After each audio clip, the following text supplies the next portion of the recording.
Este é o terceiro tema do Seminário de Direito do Trabalho e Previdenciário, Relações de Emprego, apresentado por Heidi Janaína. As relações de emprego. Uma relação é o estabelecimento de vínculo social, de cortesia ou amizade entre duas pessoas em determinado ambiente. As situações em que o ambiente empresarial é o espaço que as recepciona são denominadas relações de emprego. Para que haja relação de emprego, é preciso ter no mínimo duas pessoas, o empregado e o empregador. Nas imagens, temos o exemplo de estabelecimentos empresariais e pessoas se relacionando. Temos um canteiro de obra, um supermercado e uma indústria. Vale ressaltar que dentro das relações de emprego, a existência do vínculo social de cortesia ou amizade não quer dizer que é obrigatório ser amigo ou gostar das pessoas com as quais se devem relacionar, e sim que o profissionalismo e o respeito devem nortear esse processo para poder evitar os conflitos inoportunos. Quem são os sujeitos que podem envolver as relações de emprego? Empregador, empregado urbano, empregado rural, empregado doméstico, aprendiz e empregado em domicílio.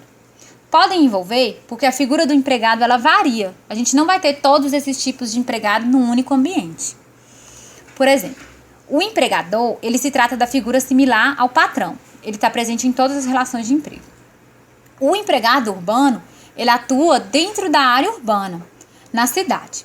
Assim, inclui as pessoas que trabalham na sua própria casa sob a ordem do seu empregador, ou então as pessoas que exercem alguma atividade urbana, ou então de alguma forma diferenciada, independente de empregador. Por exemplo, médicos, advogados e assim por diante.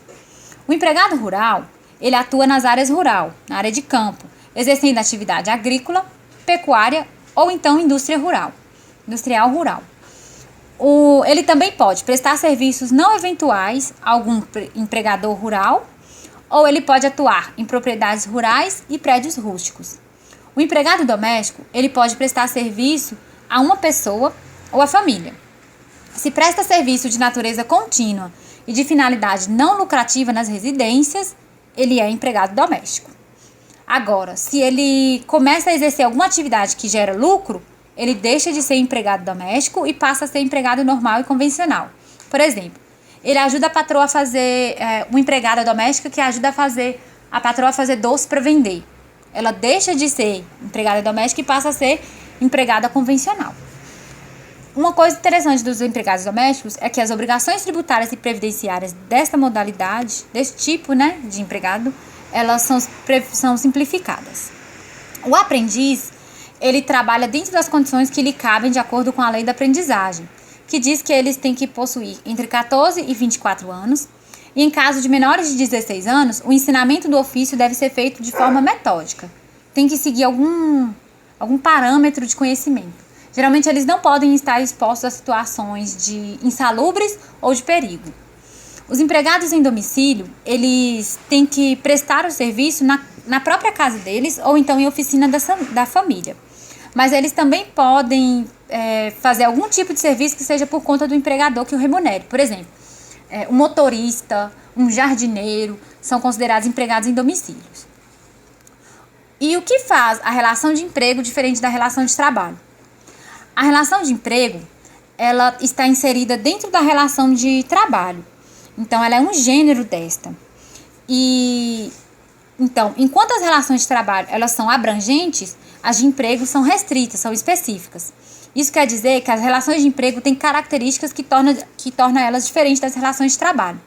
Nessa imagem, a gente tem uns exemplos dessas características, que são: a relação de emprego é restrita, requer a exigência de um contrato de trabalho, o empregado ele é subordinado ao empregador, nela se aplica a CLT. Então, geralmente a gente ouve as pessoas falando, que quem tem emprego trabalha e quem trabalha nem sempre tem emprego, porque a gente associa a questão do emprego à carteira assinada. E qual é a definição de empregador e de empregado? O empregador é a pessoa individual ou coletiva que, assumindo os riscos da atividade, admite, assalaria e dirige a prestação pessoal de serviço.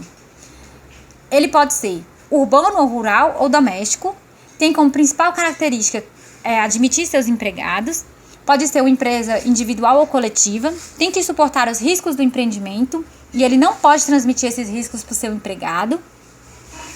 Por exemplo, se o empregador sofreu um calote de uma venda, ele não pode obrigar o empregado a arcar com prejuízo. Ou então ele também não pode obrigar o empregado a trabalhar em local perigoso e sem adequar as instalações para poder atender às normas da segurança do trabalho. O empregador, ele pode ter a sua figura equiparada dentro dos profissionais liberais. Por exemplo, instituições de beneficência, associações recreativas, entidades sem fins lucrativos que tenham no seu quadro de profissionais trabalhadores como empregados vão ser considerados empregados. Vai ser um empregador e vai estar contratando esses profissionais como se fossem empregados. Por exemplo, numa fundação, tem profissionais que vão atuar de forma voluntária, mas tem o quadro fixo de empregados. Então, a fundação não tem fim lucrativo, mas ela pode sim contratar empregados. Ela passa a ser empregadora. As empresas que compram empresas, ou então que compram ações de empresas, elas vão possuir a responsabilidade solidária.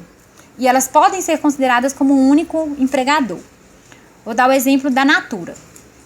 Imaginemos que a Natura comprou a Avon. Se por acaso, em alguma situação do processo trabalhista, a Avon perde e não tem como arcar com os gastos do processo, a Justiça pode determinar que ambas formam um grupo econômico. E por causa dessa responsabilidade solidária, a Natura ficou obrigada a assumir os custos que a Avon deveria pagar. E, por exemplo, se as empresas mudarem de propriedade ou então mudar a sua estrutura jurídica, elas também não podem permitir que essas mudanças cheguem nos contratos de trabalho ou então afetem o direito dos seus empregados. Por exemplo, mudou de dono. Aí agora vai mandar todo mundo embora para recontratar novamente só para poder mudar o nome do contrato. Isso não é permitido, o nome da empresa no contrato, né? Isso não é permitido. E a figura do empregado?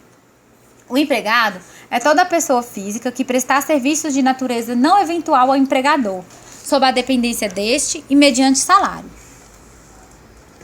Por exemplo, se o empregado é sócio da empresa, aí ele não vai poder exercer função de diretoria e administração. Só que isso não vai impedir ele de ocupar outro cargo, desde que ele continue sendo subordinado a alguém. Os empregados urbanos e rurais, eles têm as mesmas garantias.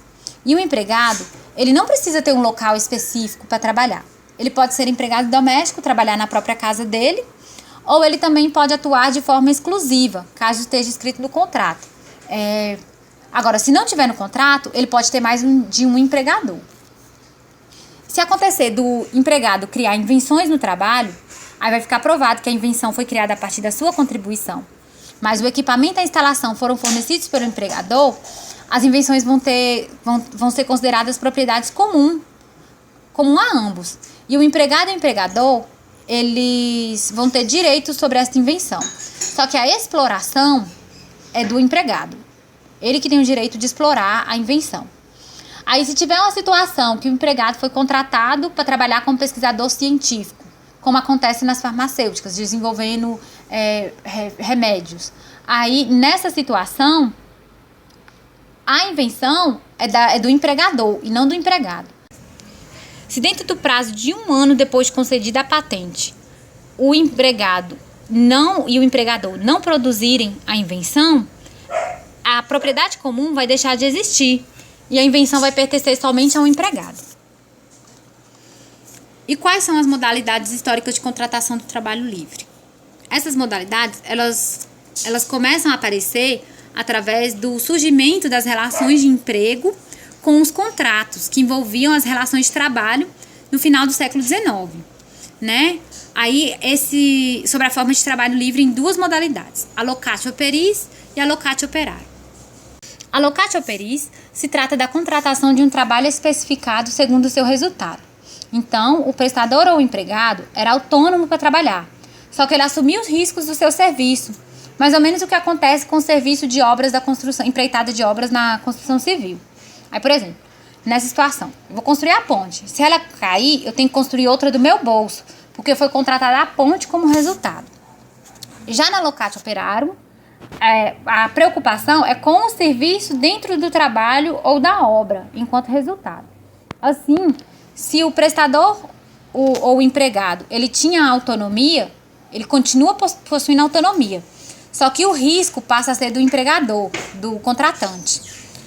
Aí no mesmo exemplo da ponte, eu construo a ponte. Se ela cair, o empregador tem que me pagar para construir novamente, ou então procurar outra pessoa para construir no lugar, porque o foco não era a ponte, e sim o trabalho que eu tive para construir a ponte. E quais são os requisitos caracterizadores da relação de emprego? São trabalho por pessoa física, pessoalidade, não eventualidade, onerosidade e subordinação. Estes requisitos compõem os elementos que, dentro de um contexto social ou interpessoal, padroniza a existência da relação de emprego, tornando ela realmente um fato. O trabalho por pessoa física. O empregado ele tem que ser uma pessoa natural, pessoa física. O empregador pode ser física ou jurídica. E no caso de contrato de empresa individual, aí surge um problema. A legislação diz que não pode haver um pacto de prestação de serviço entre duas pessoas jurídicas sem que seja especificado qual a pessoa física será responsável por realizar os serviços. Aí, nos casos das empresas individuais, eles têm que ser analisados para que não seja considerada uma simulação para encobrir fraude. Por quê? Se o empresário individual é pessoa física, é o próprio prestador de serviço e só ele sabe como fazer este serviço, então ele pode ser considerado empregado. E isso vai trazer transtornos para o empregador em algumas situações. Por exemplo, se ele sofreu um acidente, não vai ser a pessoa jurídica, e sim o prestador de serviço que sofreu o acidente. E aí a pessoa jurídica vai ficar, o empreendedor individual, né, a pessoa jurídica vai ficar impedida de cumprir com o contrato que ela acordou com o empregador. Pessoalidade. O empregado ele não pode fazer-se substituído intermitentemente por outro trabalhador ao longo da concretização dos serviços pactuados. Porque o emprego é pessoal. O empregado ele é infungível, ele não pode ser substituído sem que o empregador tenha consentimento dessa situação. Mas no caso de férias, licença maternidade, afastamento para mandato sindical, essas situações não são consideradas descaracterizadoras da pessoalidade, porque elas são previstas em leis e foram normatizadas pelos órgãos do trabalho. A não eventualidade.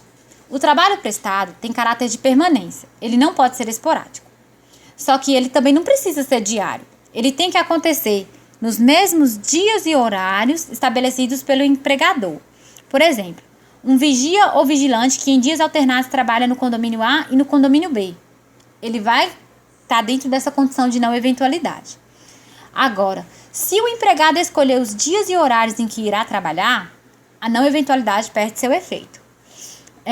E também vale lembrar novamente que o mesmo empregado ele pode ter mais de uma relação de emprego com empregadores distintos. Então, lá no exemplo do vigilante, ele pode ter o empregador no condomínio A e o empregador no condomínio B. Ou então ele pode ter o mesmo empregador e atuar nos dois condomínios. A onerosidade. Essa onerosidade, ela implica obrigação. O valor econômico da força de trabalho colocado à disposição do empregador deve corresponder a uma contrapartida econômica que beneficie o empregado. Implica obrigação tanto para o empregador quanto para o empregado, que deve oferecer um ao outro algo em troca. O valor econômico ele está relacionado com a questão do salário, né? O empregado disponibiliza a força de trabalho e o empregador o salário. Só que se o emprego for gratuito, a relação de emprego deixa de existir. E não pode haver empregador que não paga, a pessoa trabalhando de graça, quanto o empregado que não trabalha, funcionário fantasma. Isso a lei veda. A onerosidade, ainda falando desse mesmo tema, a gente tem que o salário pode ser pago em dinheiro ou em outras formas, que pode ser alimentação, habitação, vestuário ou outras possibilidades que a empresa pode oferecer ao empregado, só que tem que estar previsto em contrato ou então tem que ser costume da empresa. E de forma alguma, o empregador ele pode fazer o pagamento com bebidas alcoólicas ou então com drogas nocivas. E o salário pode ser pago por dia, quinzena, semana ou mês, só que não pode ultrapassar um mês. Se for por mês, tem que ser feito até o 5º dia útil do mês subsequente ao vencimento, ao mês vencido. Subordinação. A subordinação está relacionada à dependência que o empregado tem do empregador. Essa dependência pode ser econômica, técnica ou então hierárquica. E o empregador, ele dirige, coordena e fiscaliza o trabalho do empregado de forma pessoal ou através de meios telemáticos e informatizados. O empregado, ele tem que lembrar que sua atuação ela vai ser sempre observada dentro da empresa e que a autonomia ela é limitada pelas cláusulas do contrato do emprego. Ele continua autônomo, ele é responsável por suas atitudes, só que ele tem que se comportar na forma prevista no contrato ou então no regulamento interno, se existir. Aí a gente tem um exemplo dessa questão do controle, né, a partir de outros meios, seria o serviço de telemarketing, em que o supervisor ele avalia o atendente de forma simultânea. Enquanto eles falam com os clientes na linha telefônica, os supervisores ficam escutando a ligação e vai avaliando o empregado. E quais são os direitos do empregado? O empregado tem direito a salário mínimo, a jornada de trabalho estabelecida em lei, a hora extra, a banco de horas, a remuneração de horas trabalhadas em viagem a serviço, a intervalo para refeição ou descanso, ao adicional noturno, a um repouso semanal remunerado, a feriados civis e religiosos, a férias, a 13º salário, a licença maternidade, no caso das mulheres, no caso dos homens, licença paternidade, ao vale transporte, no caso das mulheres também, estabilidade em razão de gravidez, ao FGTS, a seguro-desemprego, a salário família, a aviso prévio, a relação de emprego protegida contra a despedida arbitrária ou sem justa causa. Então, e se a gente for falar quais são os direitos do empregador? A gente sabe que os direitos do empregador, eles são poucos. Vamos ver uns exemplos. O empregador tem direito a pleitear a indenização por danos morais e materiais ocasionados pelo empregado, a formalizar as obrigações contratuais pactuadas, a solicitar indenização por uma obrigação não cumprida ou por um prejuízo provocado pelo empregado. Pode-se observar que o princípio da proteção realmente tem forte influência nas relações de emprego, porque a maioria dos direitos do empregado são obrigações para o empregador. E além dessas obrigações, o empregador ainda tem as obrigações com o fisco. Esta foi a exposição sobre o tema Relações de Emprego que tinha para fazer. Agradeço a todos pela atenção. Obrigada.